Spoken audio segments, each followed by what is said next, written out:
আজ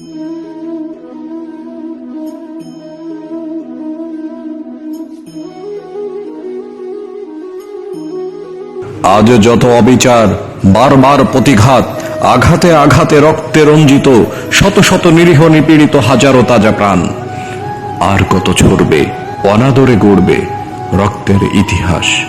ওই কাঁদে মানবতা, ওই হাসে কঠোরতা, মাঝপথে বিবেকের দংশন। আমি ডাকি স্রষ্টা, কেন এই নীরবতা? ভেঙে ফেলে দেয়াল, এনে দাও সমতা। বিভেদের আড়ালে ঢেকে যাক পাথরের নীলাকাশ। তোমারই এ ধরা, সবারই অধিকার আছে যে বাঁচিবার। তবে কেন অনিয়ম, দেশকালে বিভাজন, ক্ষত বিক্ষত ভুবন, নীলাকাশে ছেয়ে কেন বারুদের বিস্ফোরণ? প্রভু তুমি নিরাকার, হয়ে এসে সাকার, মিলিয়ে দাও সব অন্যায়। পৃথিবীর বুক চিরে এনে দাও সুবাসিত সুবাতাস।